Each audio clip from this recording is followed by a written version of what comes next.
Hey everyone, how's it going? I'm Luke from A Taste of AZ. On today's episode of the podcast, we've got Alicia of Perry Land and Cattle. They're looking for sustainable ways to feed their cattle and raise them for a local clientele. Let's jump into the podcast.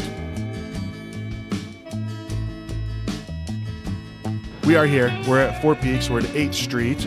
We've got Jesse, the chef, the man, and we've got Alicia, the farmer. Right? Yeah. Kind of, well, sorry, I almost hit you in that with that microphone. Twice. That was the I've second had time. worse. You know, you're a lot more gentle than the cows are. That's right. Yeah. That's very true. So now Jesse's he's got some things he's got to get to. So we want to kind of jump the gun. We usually go a little, chronological, but let's talk about the Drunken Burger, the Drunken All right. Cow. Drunken Cow Burger. Yeah. That's here at Four Peaks. Yep. Yeah, and it's probably 2 years in the making now. I mean, we kind of, once we started kind of throwing it around, we're like, let's feature it. And it used to just be on table tents and, word of mouth, or, if you're in the know, then you would get it. And, it's slowly built a buzz. And then about, a little over a year ago, pre-COVID, we're like, hey, we're going to change the menu. Let's put it on the menu. Yeah. So that's when it kind of really started to take legs, and then it kind of got the legs cut out from under. Sure, yeah. Kind of a cow joke there, but Yeah. it was. It was doing well, and then, but in blessing in disguise, we actually said, there was supply shortages and nobody knew nothing, and they were shutting down plants all around the country. And I went to Alicia. I said, hey, we want to have your burger and your burger only. I want to know where it's coming from. I want to know who's touching it. I want to know everything. You know? So yeah, I mean, it kind of, the Drunken Cow Burger went away as far as the name and the specific burger, but then all our burgers were Drunken Cow Burgers. Yeah. So yeah. So I remember those days. yeah, and it was a lot, and then we kind of kept plugging away with that, and we said, hey, let's bring back the Drunken Cow Burger as a feature, as something that's like really special. We can kind of share the story and do something really special with it. So we kind of, like couple months ago now, kind of revised it and brought it back as a kind of feature burger. Yeah. And we actually do another feature burger. We do a Bob's Burger special every week, using the Perry Land and Cattle beef, and we do some fun stuff. I think this week is the something to talk about. We did the Hellgrazer. We've done some really cool, had some really fun with some ingredients and kind of highlighting those burgers. So at this point, so you guys, and we'll kind of wrap this all up, when we get into the Perry Land and Cattle side of things. But this is beef that's grown just a few miles right down the road here. So at this point, there's only a couple burgers that have. But your goal is to get to a point that every Four Peaks burger is to be. No, well, we were, and we actually did, and with the increase in business, and we have to be mindful of the resource. Sure. You know, so if we're putting stress on the resource and the farmers, or that, I mean, you have to have that balance. What he's saying is we raise about 40 cows a year, and to keep supplying him when they reopened, we needed to really be raising 100. So I see what you're saying. So we went back to that. But I think what Jesse doesn't realize is that when they came back out of COVID and made us their sole beef supplier for a while, it saved the business, because we had been growing our herd over time in order to do just the one burger on their menu. And so we had, I think, 20 or 30 head that came ready while COVID still had restaurants shut down. Yeah. And there was nowhere to go with that beef. We had over $100,000 in it, and it was going to expire before we could sell it. So when they came back out and were allowed to reopen, they bought it all. That's awesome, man. Yeah. Kind of mutually beneficial, and that's that's the way it should be. And we love these guys. I mean, they're not only our ranchers, but they're really our friends. They're at every event. We've done tons of events together and beer dinners, and we love them, and we love supporting them, and they've been a good friend to us, and it works all the way around. Yeah. And their cows really love our beer. Just throw that in there. Yeah. well, so as a chef, had you seen, right? Because you've heard, I've heard so many. Because when you guys were explaining to me, I'm gonna be honest with you. Like I was thinking, they just meant the spent grain. Like I was like, hey, how cute. They don't know what they're talking about. Little do I know. I didn't know what the hell I was talking about, right? Because a lot of people do the spent grain, but the actual the wort and like with the brewer's yeast, like was that something new for you to see? Yeah. I mean, when I first heard about it, it was kind of brought to me, I was like, that's genius. I'm like, all this stuff that we would, chuck in the trash or have to figure out somewhere to put it, we're actually feeding it to the cows now. And she told me this great story about how they'll actually wait for it. There's like grain in there and they're like, no. Now they're like beer snobs. Now they're like, no, okay. They're starting to grow ironic mustaches. Yeah. There's like hipsters over there, like, and they actually will wait for them to put out the wort and all the other stuff. So it's like, man, these guys are luscious. What have we done to these animals?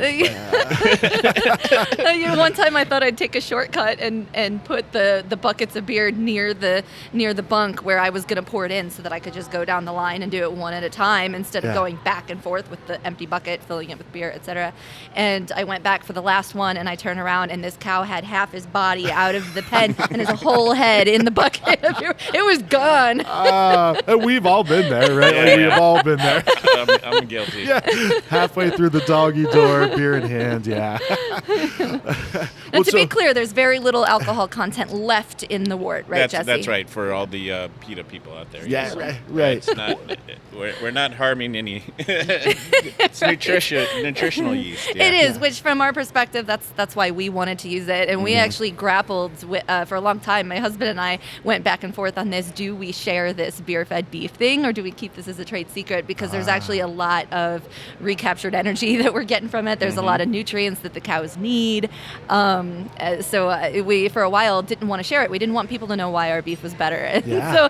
But when we started talking with Four Peaks, we also realized the marketing value in it. Sure. So we changed our minds. Yeah, I mean it's a far superior product. I mean you can definitely taste it.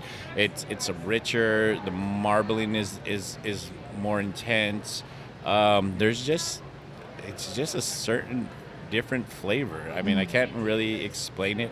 Other than you can taste the love. You know? And it's really a great product. I mean we've done a beer dinner and we've had some short ribs. We've even done like a tartare. So you got kind of the raw application of it and the long cooked braise and then the seared application of it. So it really takes on different characteristics in all three stages. So it's really cool. Yeah, that's great, man. Yeah. And I remember we didn't meet at the time, but I was at that same beer dinner, and you had created some really cool stuff with their beef. Oh my God, we still talk about the ravioli. Yeah, the ravioli that might make a comeback here. Yeah. Yay! Well, then the bone marrow aioli that we did was intense, but I mean you could actually get a lot of those pure flavors like out of the bones, because that's where kind of a lot of that flavor hangs out. Yeah, it's in the meat, but I mean it gets right down to the bones. Yeah. And having that marrow in there, you could really kind of taste that richness, because that bone marrow is some of the richest bone marrow I've ever had. I think that's one of the things that we had that cow cut specifically for you too, because nobody had ever asked us for the bone marrow before. Yeah. So it's a great deal, and you can definitely taste it. So. Well, as we're sitting here talking about his delicious food, now we're having to stare at it. It's like sitting here just for pictures. So, Jesse, you're obviously a beer guy, right? I mean, you commented on my Cider Core shirt, my Pueblo Vita sticker, right? Yep. So for you to be the food guy at a place as legendary as Four Peaks, like what is that? It's really unique how I came to do it. I mean, I kind of just stumbled on it in a way. One of my old sous chefs was the chef here, and when I had relocated up to Phoenix, he's like, you got to go here.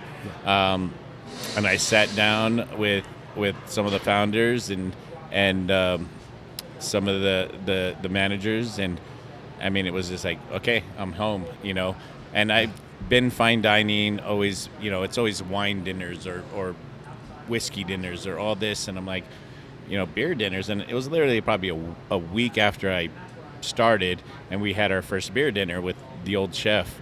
And just kind of talking with him, and I was like, yeah, he's like, I get it. It's those same notes. It's those same pairings. It's actually almost easier because, some things, beer is pretty easy to kind of pair some things with or get notes. There's a lot of counterbalances in wines and whiskeys and things that can kind of kill your palate and that. But just cooking with beer. I want to do a whiskey tasting. Oh yeah, let's do it right now. I think we have some.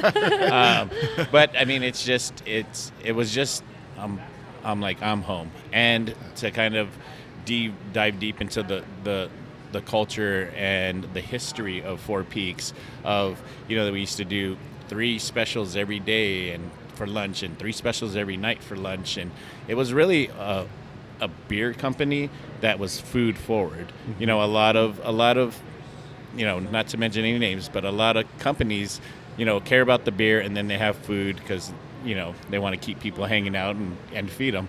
But Four Peaks has really found that balance of great food and great beer. So really, really, really blessed to be a part of it, and such a just rich tradition and history. So yeah. Excellent, man. Well, you do great work, buddy. So thank you. Absolutely.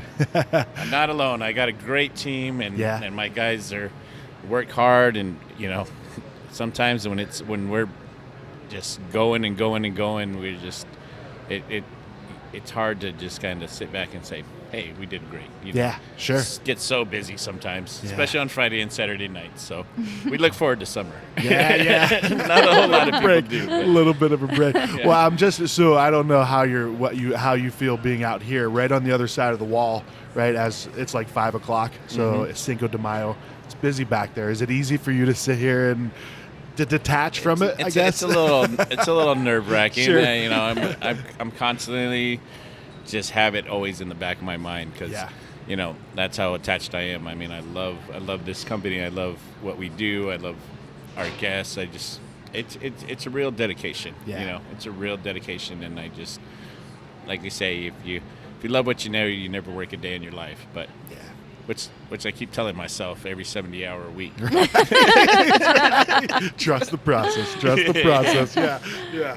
Well, dude, thanks for joining. Thank you for having me, and we really appreciate you guys coming out and having Alicia and really highlighting a great farm and really just a local community member. And that's what it is. I think that's why we take so much pride in that, because it's a part of our community here. It's somebody that lives and breathes and really makes a change in what we do in the world, really. So coots to that.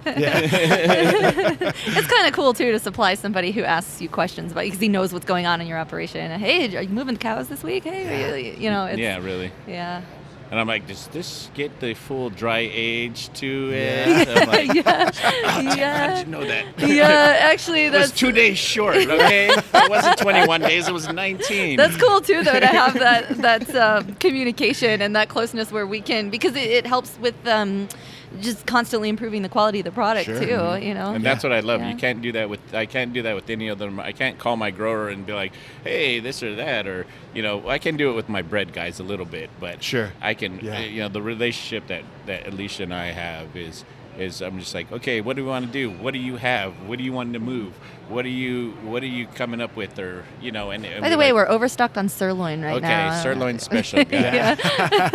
Mother's so you are Day doing is coming up, but with more of your beef than just the burger. You guys are doing other things with other cuts. Sometimes, usually it's more it's special. Yeah. Okay. We've done some short ribs. We've done some other cuts. I personally, get some flanking ribs and take those home. That's my secret stash, and she's always like, hey, I got some flanking ribs. I'm like, all right, those are going home with me. But not paid for, donated totally. But it's if we do some cool stuff, I'm like, hey, this is what I need. I like, just the menu development of the beer den. I'm like, all right, what do you got? What can we do? Let's do this. She's like, let's get some bone marrow, and just having that relationship and that process of we can just batting off each other and kind of being mutually beneficial on both ends is what's really, really ideal. So, Yay.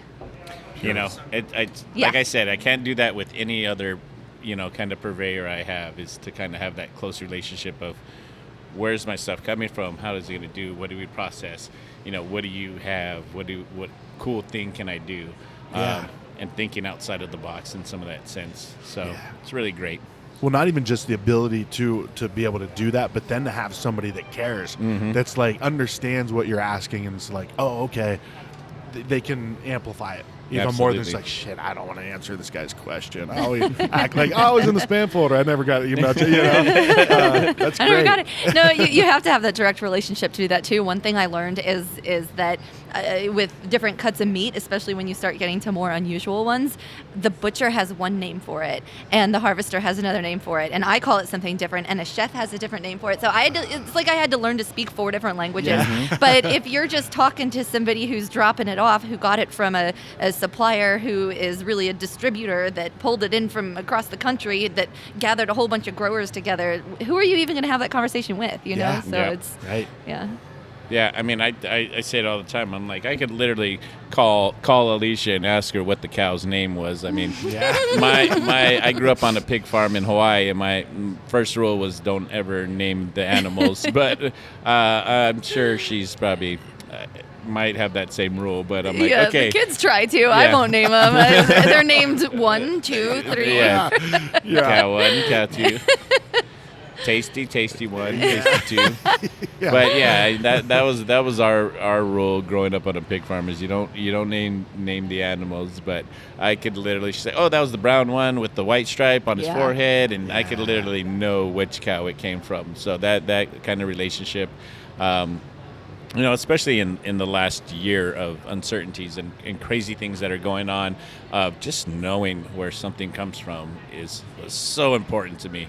I was like, I know who touched that animal. I know who raised that animal. She knows where it went, and the just shortening that supply chain and all the hands that have touched it and all those kind of crazy things. It was just like, just a peace of mind, and it just kind of let us, like I said, sleep easier at night, because I'm constantly thinking about all those things. But, it definitely let me rest easy a little bit. So, Jesse, that matters quite a bit to us too, actually. When you put that much time into developing a quality product, it matters that the chef is going to do a good job with it and do it justice.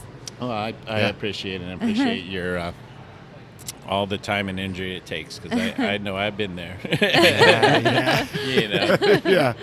So I remember you guys saying, Justin was talking about how this is something that is what's the word? Scalable, right? The kind of the process of what you guys are going through, right? The way that you guys do your beef, and then to have Four Peaks like this, huge place that is, gets so many people coming through. It's pretty awesome, because it gives an example of like, this is possible. Mm-hmm. Like, it's not just like a small little place that's getting, a little bit of beef from this place. This is a pretty good sized place that, I mean, there's challenges obviously with keeping that supply going, but it just takes time. It is scalable. Yep. If we had the market for it, if we had more restaurants, et cetera, we could get to 1,000 head, but we can't do that without knowing where it's going. And that's what we've worked together on. We're like, hey, how much do you think you're going to use? What are your numbers? And doing the research and doing the process and say, okay, this is our sales from here, and can we scale it? Can we really? Is it feasible? With our space, with our product, how many cows do we have to buy when we raise them? How long is it going to take? Can we keep that thing? So having that relationship and be like, okay, let's go full bore, let's pull it back, let's figure out how this works well for both of us. And I think that's the important key part, is the relationship between that and the conversation between us to make that happen, because that doesn't happen on a lot of things. Sure. You have to be able to, like, okay, we're buying a lot. We're trying to keep up with these things, and we didn't want to put stress on them. It can be a high demand, and I'm a high demand person. Yeah. So to not put that kind of pressure on on a partner and somebody that we care about, and it's a process. You know, Sure. they have to do that. So in order to scale, you have to have those conversations like what's possible, what's not possible, what do we do, how do we do it, how do we accomplish these things, and it's just those questions that you have to kind of figure out and figure it. Okay, we can't go full bore. Let's pull it back a little bit. Let's balance it. Yeah, it's important to have a customer that understands that too, because people are so accustomed to, I can just order whatever I want because you can get it from anywhere in the globe, really, Yeah. if you need to, right? But to work with a single producer like us that's smaller, they have to understand it takes us a couple years to raise that cow. Right. So if you want to scale up, we need some heads up. Yeah. But, Yeah, it's not like, hey, I need a whole cow next week. Oh, no problem. all right. Okay. Yeah. But Well, I'm going through that now. I'm like, hey, I'm calling around trying to find a 300-pound pig. They're like, mine's at 200. I'm like, slap some feet on them Yeah. or something. Slap a weight belt on them, Yeah. some ankle weights or something. Yeah. I don't know. Chili cheese fries or something, man. Come have them have some drunken cow burgers. There or you go. Maybe I should give them some beer and really oh yeah, fatten them up. I think Ooh, we have drunken a cow, tub or two drunken right now. cows, or drunken pigs coming soon. Yeah, I like that. Well, That so would be awesome. well, let's talk about Perryland and cattle, right? So this comes from, and Jesse, if anytime you got to take off, man, you're okay. good to go, or you can hang out and hear the story. Yeah. But so this comes from generations of farmers from Justin, right? Your husband. Yeah. Yeah. And actually, I come from a long line of farmers too, but it's been a couple of generations. It was one of those things that was kind of passed down to me, not so much through living it, but just that sort of romanticization of the farming life.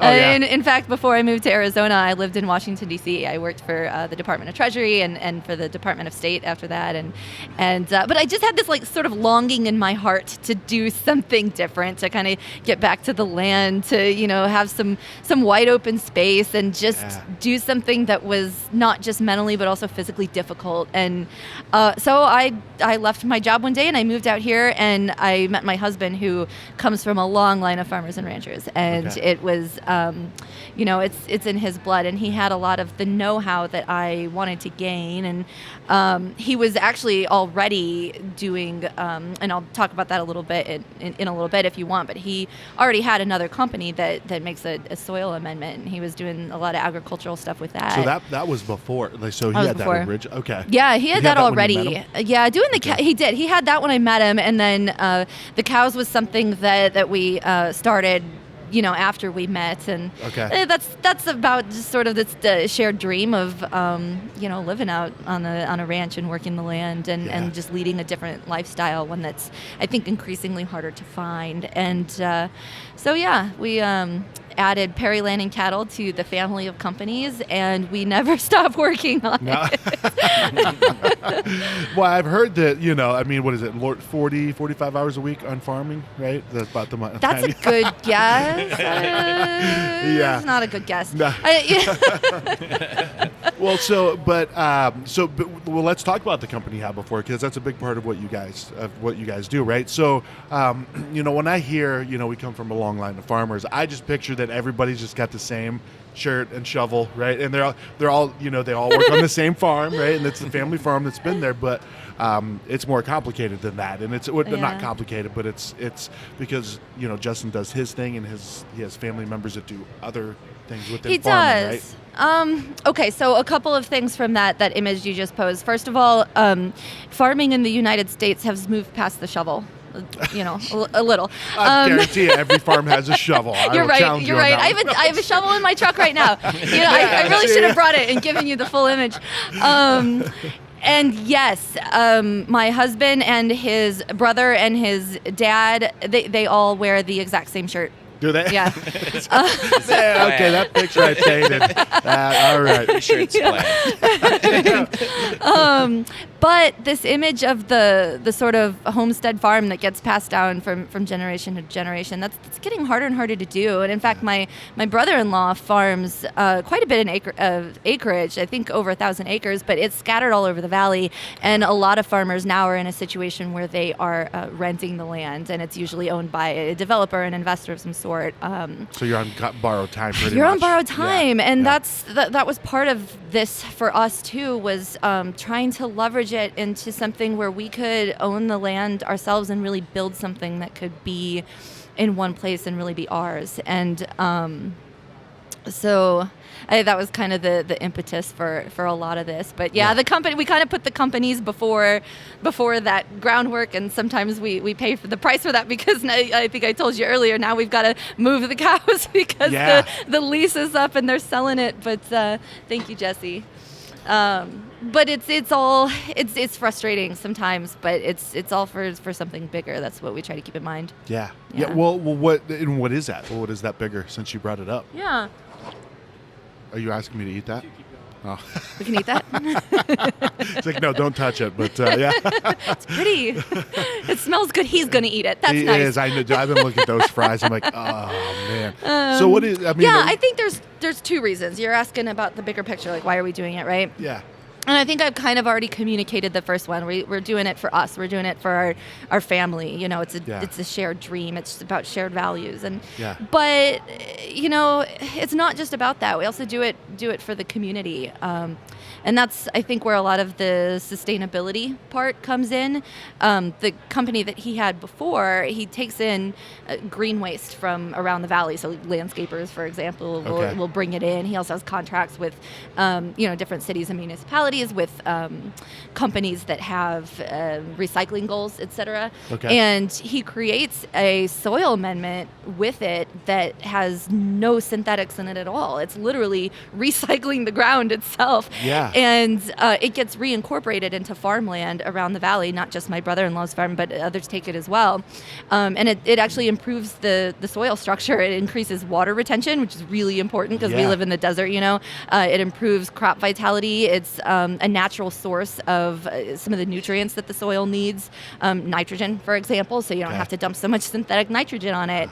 And it also produces a carbon offset, which is a really big deal right now. So that soil is sort of, it's where it all starts. And then the feed for, a lot of the feed that we use for our cows is grown on land that's treated with that soil. Which is where we're at when we're doing the video. Yeah. So if you're listening to this, there will be, or already was a video. I don't know the timing of when you're listening, but we were in those fields and it was incredible. Like the way when Justin was showing us like the dirt, and he's like, it basically all of this stuff just disintegrates. Basically, I don't know if that's the right word. Well, but I know there's a more proper word. No, but it does though. It eventually disappears. It becomes part of the topsoil and it improves the structure. It doesn't look like any different than any healthy soil. Right. Yeah. Right. But he, it's too bad he's not here because he really developed sort of the scientific process behind it. But it doesn't look like the sort of black tiny soil that you envision when you talk about compost. He actually partially decomposes it and lets it finish that process in the soil because it will continue to release those nutrients as it decomposes. So. It was incredible to listen, hearing him talk about it. And he gets excited about it, doesn't he? He's a dirt nerd. It was great though. I was like, I've never been so interested in like the soil, you know, and and but that's where it all starts. Yeah. Well, and that's great. I mean, that's not only where it all starts, just on Earth, but with what you guys do, right? And the whole beef aspect of it, right? Right. So, I mean, you improve the soil, you grow crops on that soil, you feed the crops to your cows. We also recapture that energy from what Four Peaks was throwing out, and you sell the beef back to Four Peaks. And this burger in front of us here is a product of this just fully sustainable loop that has also stayed local. I mean, it's I think it's a cool idea. I think it is too. And this thing's just been tempting us too. I'm like, I've heard how good this thing is. I know. But now, so when I was on the website too, it was cool the way you guys kind of broke it down as far as like, here are the things that kind of really make your beef set up, what's the word I'm looking for? What? Stand apart. Sort of the elevated. Stand out. That's what I'm trying. It was something simple. Yes. I use elevated. I learned about using certain words for marketing, and I'm I'm working on that. But Elevated? yes. I like elevated. Yeah. That's good too. Thank you. Yeah. So, but it was, the beer was a part of it, right? But then it also talks about the grass, which is the soil and the grain, and everything that it consumes. But it says it's the right minerals, the right timing, the right steers. The way you guys outlined it on the website, I really like that. So It's a lot to think about. Yeah, because it's not just like, okay, once it hits 400 pounds or whatever it hits, like now it's time to, 400 pounds. I know I said that, and I was like, wait, that was the pig he was talking about. Maybe like, oh yeah, pig, maybe 400 pounds. Yeah, try like 1,500 pounds. Yeah, those things are massive. When we went and saw them, I was like, yeah, they are. Getting in the pen and trying to get them all to move. It's a lot of fun. Yeah. But there's so much to think about. It's not just a matter of feeding them, wait till they get to a certain size. Like how does all that work? Yeah. That's another thing that starts at the beginning and takes years too. Eventually, like I said, when we kind of have our own land and can consolidate this into one place, we'd like to breed them and do it from birth. For now, we're partnered with a couple of ranches around all Arizona, again, all local, and we buy kind of the best of their crop as yearlings. So they're about a year old. They're pretty small when they come to us, and it's important that they enter our feeding program as early as possible because we do put so much into the quality of the feed and the nutrition that's in it. When they're real young like that, you want them to be eating something similar to when they were just on forage. So you'll start introducing roughage, hay. And we actually partner with Hayden Flour Mill as well, another local producer. Okay. They make bread and pasta and stuff like that, and we take their leftover it's wheat basically from their milling process, and we start incorporating that early into the feeding rations for the younger cows. But you have to, we get out there and we have eyes on them ourselves every day, so we don't use like industry standard, height, weight, age charts, etc. Because you're not going to get as consistent a product. Every cow is a little bit different. So you kind of have to have an eye for it to know, okay, when have they finished putting on that frame and they're ready to start moving into putting on fat. And at that point, you change them one by one to a fattier ration that's going to incorporate some grain, that's going to incorporate more of that the good stuff from Four Peaks. Yes. So that care is really taken from start to finish. And then when they get near the end, again, we're not weighing them and choosing a specific weight because each one is a little bit different. One of them will plateau at 1,500 pounds. Another one will keep growing. And it takes a lot of time, especially because we don't use anything unnatural, any additives, no added hormones or anything like that. So it takes a long time to grow a cow to that size and that quality naturally. But I don't know, you've tasted it. You tasted it at the beer dinner. It's worth it, right? Oh, that's right. Yes. I was like, I haven't had the beef, but totally worth it. Yeah. Well, and it's when we went out and saw the cows, it was very chill too. So it's a very chill area that's a big part of it, right? Yeah. The low stress for the cows, not you. Right. No, I'm pretending to be like cool and collected, and on the inside I'm like, oh my God, they're gonna stampede me. I'm gonna die. But no, keeping them calm is important because when they get the adrenaline, when they get nervous, it does impact the quality of their beef. You ever had game that's they're usually running scared in the last moments of their life. You don't want that from beef. Right. So we get in there and we handle them in person a lot just to get them accustomed to humans and just kind of relax. And you're right, they're pretty chill, especially the big ones that have been with us for a long time. They're just like, hey, what's up? You bring food? Hey, who brought the Did you bring beer? Who brought the beer? I'm like, usually it's me, but I didn't this time, buddy. Yeah. No, we talked about this earlier too. Is the challenge of raising like healthy large animals in the desert, right? You don't think of that. You don't think like how can cows. Yeah. You know what I'm saying? I do. That's one of the reasons that we have a controlled feeding program. We have them in pens. They're big. You've been out there. They have plenty of room, plenty of space, but we keep them in there because we do want to control what, the quality of feed that you get. That's harder to do in the desert with free range cattle because if they're foraging for crops, it might be a mile before you see the next piece of green. Yeah. So it's a little bit different. as we move out and build our own place, we'd like to grow. You can actually grow pasture land out here as long as you have irrigated ground. So that's something that we're working on that we'd like to do. But for now, we grow the hay separately and then feed it to them in the pen so that we know exactly how much they're getting and that it's high quality. And yeah. Gotcha. So other places are bringing on your beef as well, right? Like you've got Tarbell's. Yeah, Mark Tarbell does a fantastic job with it. We're excited to be working with him. Yeah. What's he? Is it He's a doing ribeye? the ribeye. Ah, yeah, that sounds amazing. I know, it's the best cut. Yeah. He chose well. Yeah. He's known for that. Yeah. Yeah, actually, he doesn't know this, but the last round that he got, that was one of my favorite. That was one of my favorite cows. I know I said I don't name him, and I didn't. I didn't name him, but I like that cow. He literally sat down in the trailer and took a nap on the way to his harvest. He knew. What a like, oh well. Yeah, that's a gangster right but there. Yeah, it was, and that was just some of the best marbled beef I've ever seen in my life. And that was from Mark Tarbell's last batch. Yeah. Do you think it's still? Should I go there after this? Now would be the time. Yeah. Okay. All right. We're shutting this down now. Yeah. And he's not the only one. We work with Charlene Badman. She's the executive chef at F&B Restaurant. Okay. We worked with Tamara over at Cotton and Copper for a long time, and her restaurant didn't make it out of COVID. Yeah, but she did a fantastic job. She did a really great job. What did she do? Do you remember specifically? Because she was one of those chefs that would just be like, "Hey, what do you have? What do you have this week? Yeah. What, and she'll make something cool out of it." She has kind of awesome. one of those rotating menus, so those are great. This is sort of a great approach for us to work with because we can rotate what they're getting as well. Nice. So if you still follow her, she is doing some incredible things up in Utah. Good. Yeah, she's got a spot that's like on a lake. Like it's like this place looks badass. It's surrounded by forest.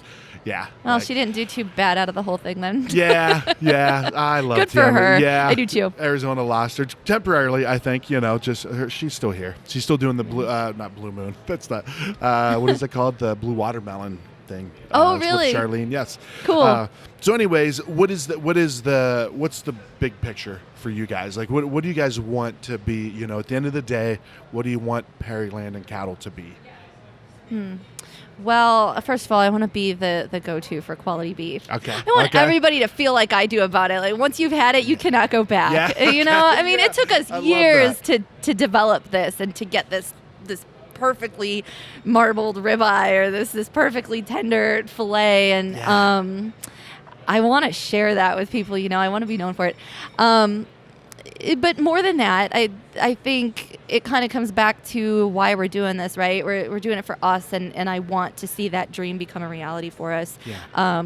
But when I say we're doing it for the community, I love Arizona. I love the desert with this just sort of tough, rugged landscape and its tough, rugged people. And I want to change the way that people see desert farming. I want them to see that it can be productive, that it can be sustainable, that it can be, quality. And so that's, I guess that's where I want to go with it. I love it. Yeah. Hey, it's like the, build the vision and the roadmap will kind of make itself. I mean, you got to put effort into it, right? Yeah. But things happen differently than what you expect. And it's that vision and all the successful people say, what is that?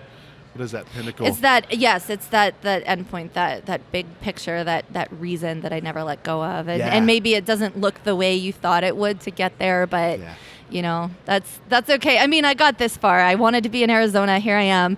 I love Arizona. I just want to give back what it gave me. Yeah. I love it. So I don't want to give anything. I don't know if I'm giving anything away, but this includes, because we talked about, and I'm like, did we ask you this in the interview for the video or with Jesse? But we're going to talk about one of the troubles right now is you're on leased land, and we did talk about that on the podcast. Leased land. So your guys you want your own. Yeah. Right. That is the vision, is to have your own. Yeah. She's getting pushed farther and farther out. Yeah. For sure. I mean, right now this is very much a suburban ranching operation, right? Yeah. You've been out there. So there's these pens and these fields, and then there's houses.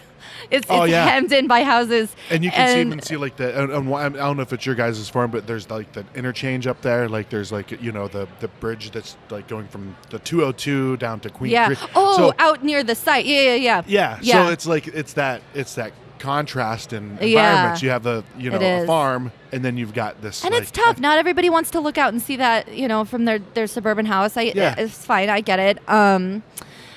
But I lost my train of thought. I forgot what I was going to say about it. No, we were talking about you guys wanting to get like your own piece of land. Yeah. Like your own. Yeah. Right. Yeah, I really can't remember what I was going to say. It was going to be funny too. I'm so mad. I know it was. That was my fault. So, but no, we're looking at some land right now. But you do have to kind of get further and further out. Just because development has gotten all the way out to Queen Creek and Santan Valley and even beyond. So we just need to change the vision a little bit, and that's okay. Awesome. Yeah. Awesome. Well, you guys are doing great. Doing great. One last thing. I know that people can buy, not just coming to the restaurants, which you should, come to Four Peaks, Tarbell's, F&B, but they can go on your website as well. Go to your store, right? Yeah, you can order, and you'll hand deliver it yourself. Yeah. So, well, you know what? When we started, I used to. I was doing that part too. Yeah. I had my pickup truck, and I would show up. I got a little sticker that says Pearland and Cattle on the side, so people knew it was me. Yeah. I do have some help now, but. Yeah, we do. You can go to the website and order it, and you can choose hand delivery for a fee. We'll take it to your house, and basically we'll just reach out and schedule it for the following week or whatever. Okay. But we also have a partnership with Agritopia in Gilbert, nice. And we have a freezer right there in their farm store. And so every Saturday, all the orders for that week, will drop off there, and they're able to come and pick it up right there at Agritopia. That's awesome. So, yeah. Very cool. Yeah. Well, I was already browsing. I'm like, Really? yeah. What'd you pick? The ribeye, didn't you? No, I mean, I saw brisket. I was thinking about the yeah. brisket because I like barbecuing. I have a Traeger, so it's kind of cheating. F&B just bought a bunch of it. We have like 2 briskets left, so you better get on it. I was just fantasizing about it. I was like my daughter when she goes into Amazon and she just puts all the things in her inbox, in our cart. Oh, she's like, yeah, that's and then all the leaves stuff it there. Yeah, I do that too. Yeah, it's like 42 things in there, Callie. Yeah, but well, Alicia, you're awesome. You do very well at just being. Just awesome. Being me? Yes. I'm good at being me? You are very good. You are good very thing. you are a great advocate for the brand and Arizona you. Food and Beverage. We appreciate all of the hospitality you've shown us, and keep doing awesome stuff. Thank you. Yeah. I appreciate it. Thanks for taking the time and letting me tell my story. Absolutely. And I'll be honest, I was going to wear a plaid shirt, but I'm like, Justin's going to wear a plaid shirt. If I would have known he wasn't coming, I would have worn You my could have plaid worn shirt. your plaid shirt. I know. Dang it. All right. Well, Alicia, thank you. Bye. Thank you.